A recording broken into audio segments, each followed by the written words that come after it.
केवढा भात उरलाय हा, कोण खाणार आता? तरी मी सांगत होते एवढा नको लावायला. उरणारा भात आणि त्याचं करायचं काय, हा सामान्य घरात पडणारा नेहमीचा प्रश्न आहे. सो त्याचंच सोल्युशन मी घेऊन आले. Hi everyone, welcome back to my channel. So इंट्रोवरून तुमच्या लक्षात आलंच असेल की माझ्याकडे भरपूर भात उरला आहे आणि त्याचं मी काहीतरी दाखवणार आहे. सो व्हिडिओ शेवटपर्यंत नक्की बघा. तर माझ्याकडे जो भात उरला होता त्याचा दही भात करणं हा तर एक ऑप्शन होताच माझ्याकडे, पण एवढा सगळा भाताचा दही भात तर कोणी खाणार नव्हतं. सो मी अर्ध्या भाताचा दही भात आणि जो भात थोडा राहिला त्याच्यामध्ये कालच्या राहिलेल्या पोळ्यासुद्धा घालून मिक्सरमधून त्याचा कणके एवढा डो फॉर्म होईल असं मी मिक्सरमधून फिरवून घेतलं. त्याच्यानंतर माझ्याकडे ज्या भाज्या होत्या त्या चॉपरमधनं बारीक करून घेतल्या. इथे मी कांदा, रेड येलो बेल पेपर आणि गाजर वापरलं आहे. तुम्ही अजूनही भाज्या वापरू शकता. ज्या पण भाज्या नॉर्मल खाल्ल्या जात नाही त्या सगळ्या तुम्ही यामध्ये टाकू शकता. म्हणजे ब्रोकोली, कॉर्न, पालक, कोबी अशा पण काही. माझ्याकडे या तीनच होत्या, सो मी आपण सगळ्या घातल्या. सो मी या बारीक कापलेल्या भाज्या, भाताचा डो आणि बाइंडिंगला लागेल एवढं बेसन आणि मीठ एका बाउलमध्ये घातलं. त्यानंतर मी इथे स्मिथ अँड जोन्सचा पास्ता मसाला वापरला आहे जरा चटपटीत टेस्ट यायला. जर पास्ता मसाला तुमच्याकडे नसेल तर तुम्ही किचन किंग मसाला आणि चाट मसाला असं मिक्स करूनही घालू शकता.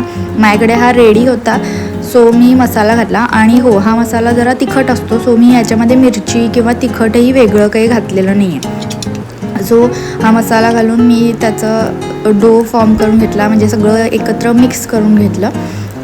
आणि त्याचे वेगवेगळ्या शेपमध्ये कटलेट बनवले.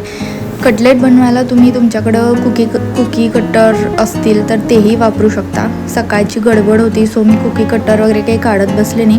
मी हातानेच सगळे कटलेट बनवले वेगवेगळ्या शेपचे. आणि ते एका पॅनमध्ये थोडंसं तेल घेऊन शॅलो फ्राय करून घेतले. तेल किती घेतलं वगैरे असं काही प्रमाण नाही आहे, फक्त थोडे कटलेटला तेल लागेल एवढंच पॅनमध्ये तेल घेऊन शॅलो फ्राय केले. शॅलो फ्राय जर करायचं नसेल तर तुमच्याकडे एअर फ्रायचा पण ऑप्शन आहे. तुम्ही थोडासा रवा घेऊन हे कटलेटला रव्याचं कोटिंग करून रवा फ्राय कटलेट पण करू शकता. एअर फ्रायमध्ये 180 डिग्रीला साधारण 5 ते 10 मिनिट ठेवून हे कटलेट होतील. फक्त एक 5 मिनिटानंतर हे पलटावे लागतील आणि एअर फ्रायरमध्ये एकदम सुंदरही कटलेट होतील. मी शॅलो फ्रायच केले पॅनवर. तुम्ही एअर फ्रायचं व्हर्जन पण ट्राय करू शकता.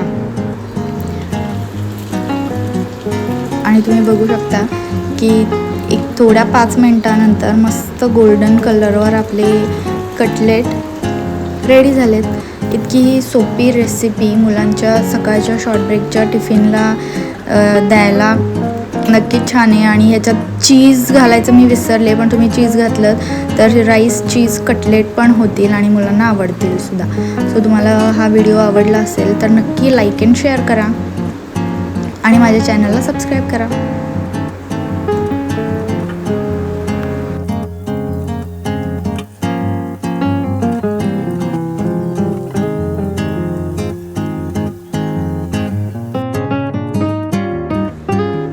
हे राईस कटलेट रेडी. ह्याच्याबरोबर तुम्ही सॉस, मेयोनीज घेऊ शकता. इथे मी घरीच बनवलेली पुदिन्याची चटणी वापरली आहे, कारण माझ्या मुलीच्या शाळेत सॉस, मेयोनीज वगैरे अलाउड नाही आहे. होममेड फूड अलाउड आहे, सो मी पुदिन्याची चटणी वापरली आहे. तुम्ही बाकी काहीही वापरू शकता. भेटूया नेक्स्ट व्हिडिओमध्ये. तोपर्यंत बाय.